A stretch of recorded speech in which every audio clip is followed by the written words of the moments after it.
मैंने एक पेरेंट से बात करी, उनका ये कहना था कि सर हम 17 से 18 लाख तक का ही बजट अफोर्ड कर सकते हैं एक साल में एमबीबीएस के लिए, उससे ज़्यादा हम नहीं कर सकते। अब अनफॉर्चुनेटली हुआ ये कि उनके जो बेटे थे उनकी इतनी अच्छी रैंक नहीं थी कि उनको उस बजट के भी कॉलेज मिल रहे हों, 15 से 18 लाख तक के बजट वाले कॉलेजेस मिल रहे हों पर ईयर की मैं फ़ीस की बात कर रहा हूँ। तो उनका ये कहना था कि सर हमने अब्रॉड का सुना है और अब्रॉड से करने का प्लान कर रहे हैं एमबीबीएस अब्रॉड, क्या वो वर्थ इट रहेगा या नहीं रहेगा। तो मैंने उनसे काफ़ी सारी चीज़ें बात करी, डिस्कशन किया, और वो डिस्कशन के बाद मैंने सोचा कि एक वीडियो बनाता हूँ ताकि एक जनरल सेंस में जो ऑडियंस है यूट्यूब पे, जो आप स्टूडेंट्स हो यूट्यूब पे, जो पेरेंट्स हो यूट्यूब पे, उनको एक आइडिया लग जाए कि एग्जैक्टली वर्थ इट है या नहीं। अब देखो, सबसे पहला कंपैरिजन तो ये होता है कि क्या हमारी रिस्पेक्ट होगी या नहीं होगी एमबीबीएस अब्रॉड से करने के बाद। आपने बोला कि सर मैं रशिया से एमबीबीएस करके आऊँ, तो किसी ने बोला नहीं नहीं आपसे तो हमें कोई भी जांच नहीं करवानी, आपको तो कुछ बनता ही नहीं है। ये एक बहुत बड़ा कंसर्न रहता है पेरेंट्स के दिमाग में, स्टूडेंट्स के दिमाग में, कि अगर मैं बाहर से करके आ रहा हूँ मतलब मैं लेस कैलिबर वाला स्टूडेंट हूँ। अब आपको एक चीज़ ये समझनी पड़ेगी कि जब आप एमबीबीएस इंडिया से करोगे तो चाहे वो प्राइवेट कॉलेज हो चाहे गवर्नमेंट कॉलेज हो, आपको एक एग्ज़ाम निकालना पड़ेगा नेक्स्ट का। अब नेक्स्ट का एग्ज़ाम अब्रॉड से भी करके आओगे तो भी आपको नेक्स्ट का एग्ज़ाम निकालना पड़ेगा। तो ये एक जो डिफरेंशिएटिंग फैक्टर हो जाएगा कि आपने अब्रॉड से किया या इंडिया से किया, ये तो ख़त्म हो गया। दूसरी चीज़, क्या हम वहाँ से पढ़ के आएंगे तो मैं क्या एक्चुअली में डॉक्टर बन भी पाऊँगा या नहीं। क्या मैं डॉक्टर बन पाऊंगा या नहीं बन पाऊंगा, एक सबसे बड़ा क्वेश्चन होता है। क्या वहाँ पे पढ़ाई अच्छे से होती है, क्या मुझे ट्रीटमेंट करने दिया जाएगा, क्या मैं सीख पाऊंगा, क्योंकि इंडिया के पास तो एक अच्छा करिकुलम है, लेकिन वहाँ पे क्या ऐसा पॉसिबल है या नहीं है। तो सबसे बड़ा रीज़न उसका ये है कि जो मैक्सिमम इंस्टीट्यूशंस हैं वो एनएमसी गाइडलाइंस को फॉलो करते हैं।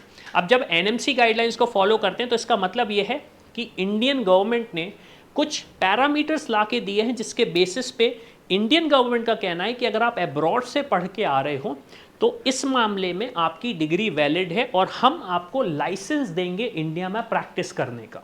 तो अगर आपका particular college, particular country NMC guidelines को फॉलो करते हुए एजुकेशन दे रहा है मेडिकल की, तो आप इंडिया में आके डॉक्टर बन सकते हैं। अब तीसरा कंसर्न होता है सेफ्टी का,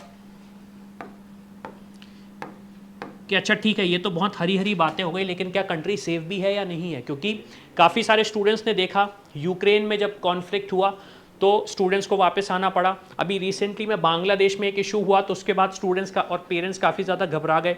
मैंने उन स्टूडेंट्स से बात करी है, उन पेरेंट्स से बात करी जिनके बच्चे बांग्लादेश में पढ़ाई कर रहे थे। तो देखिए, सेफ्टी का कंसर्न अगर मैं बताऊं तो सेफ्टी तो कंट्रीज़ में रहती है, काफ़ी सारी कंट्रीज़ में नहीं रहती, और आपको इंडिया का भी एक जनरल सेंस पता है कि इंडिया कितना सेफ है कितना अनसेफ है। इस मामले में मेरा सजेशन ये रहता है आप वो कंट्री चूज़ करें जहाँ पे कोई भी ऑनगोइंग कॉन्फ्लिक्ट नहीं है और पिछले 20 साल से भी ऑनगोइंग कॉन्फ्लिक्ट्स है ही नहीं।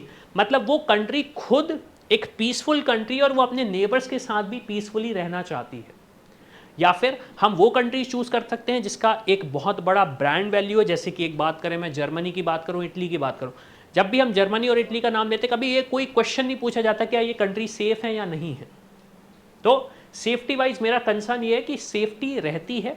द ओनली क्वेश्चन इज कि हम उस कंट्री को चूज़ करें जो खुद में स्टेबल हो, उसकी एक ब्रांड हो और हमें एजुकेशन प्रोवाइड कर सके।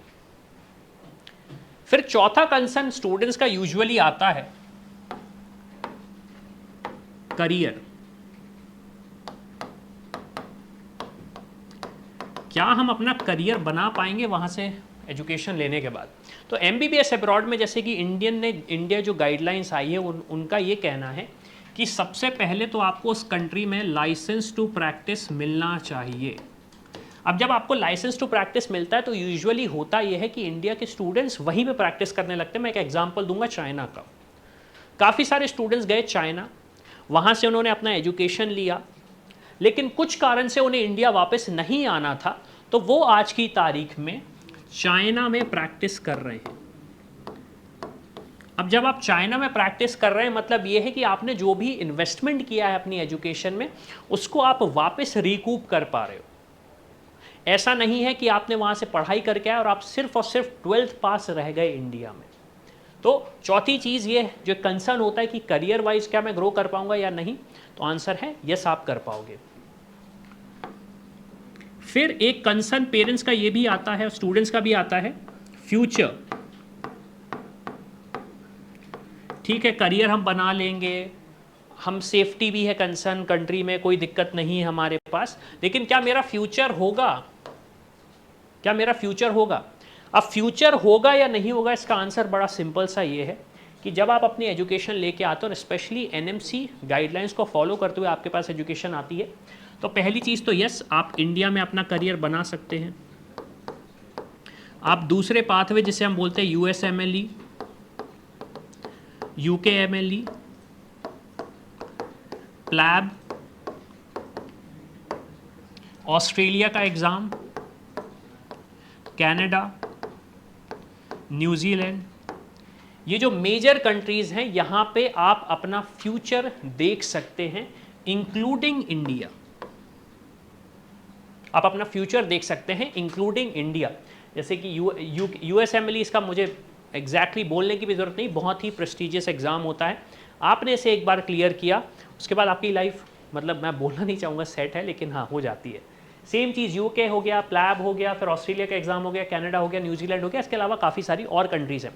तो आप करियर बना सकते हो, इंक्लूडिंग एक और यूरोप, EU में आप अपना करियर बना सकते हो, क्योंकि जो करिकुलम है वो उस हिसाब से बना हुआ है कि आप अपनी एजुकेशन ले सकते हो। अब इसके बाद एक जो लास्ट क्वेश्चन आता है स्टूडेंट्स का, वो ये रहता है कि खर्चा हमारा कैसा होगा, ज़्यादा होगा, कम होगा, अगर कम है तो क्या फ्रॉड है, ज़्यादा है तो क्या है स्टेटस। अब आप उसको कंपेयर करोगे, तो अगर मैं कॉस्ट की बात करूं,